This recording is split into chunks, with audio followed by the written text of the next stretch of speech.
Tá, questão 20. Ao fazermos uma curva, o sentido da força centrífuga, ó, já começou a cagada aqui, né? Não existe força centrífuga, existe força centrípeta. Nos joga para fora da curva, isso não existe, deve dizer depois. Né? Tá, não vou continuar lendo porque é só bobagem. Ó, a citação acima apresenta um erro conceitual bastante frequente. Sim, qual é o erro? Não existe força para fora, só existe força para dentro, que é a centrípeta.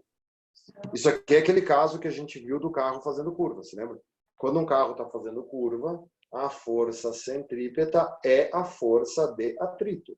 E a gente viu também, né, naquela aula de movimentos circulares, que não interessa a massa. Vamos ver as alternativas. Então, está na próxima página. Esse negócio de não interessar a massa é bem importante. Ele deve pedir isso, se eu me lembro bem. Número 1, então vamos ver.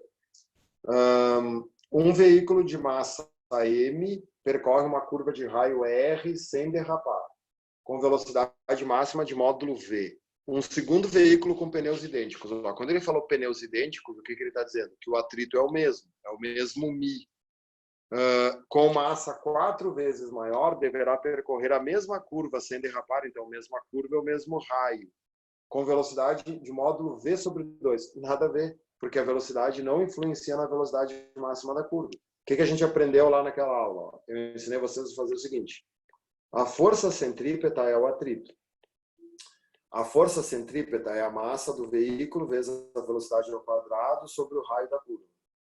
Força de atrito é o coeficiente μ vezes a normal. Como o carro está no plano horizontal, a normal é o peso, que é a massa vezes a gravidade. Então, eu cancelo as massas, e aí se vocês olharem lá na aula, ó, isola a velocidade. A velocidade ao quadrado fica o μ vezes o g vezes o raio. Então, a velocidade máxima da curva é raiz quadrada do μ vezes g vezes raio.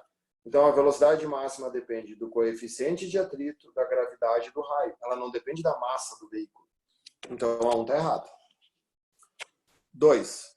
Um veículo descrevendo uma curva em uma estrada plana certamente está sob a ação de uma força centrífuga. Não, já para de ler. Não existe força centrífuga. Como o veículo está em equilíbrio, já para de ler também. Uma curva não é equilíbrio, né? Equilíbrio é MRU. Uma curva é movimento circular.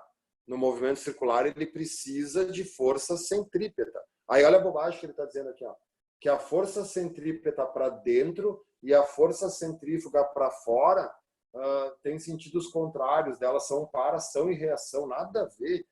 Porque se fosse isso, uma anularia a outra, e aí tu iria em linha reta. Tá tudo bobagem. Se o veículo percorre uma curva executando uma trajetória circular com módulo da velocidade constante, estará sujeito a uma aceleração. Claro, como é que é o nome dessa aceleração? Centrípeta.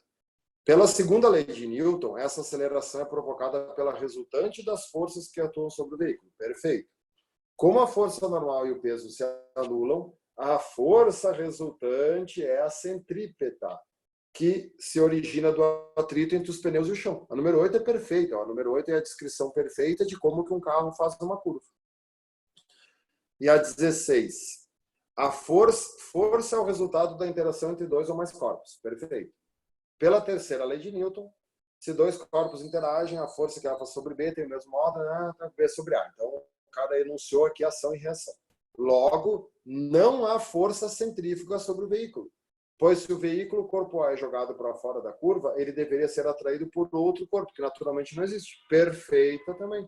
Por isso que não existe força centrífuga na curva, porque para existir a centrífuga teria que ter outro corpo. Só existe a centrípeta. Então é só a 8 e a 16 que estão certas. O resto é tudo bobagem. Beleza? Valeu, bom estudo.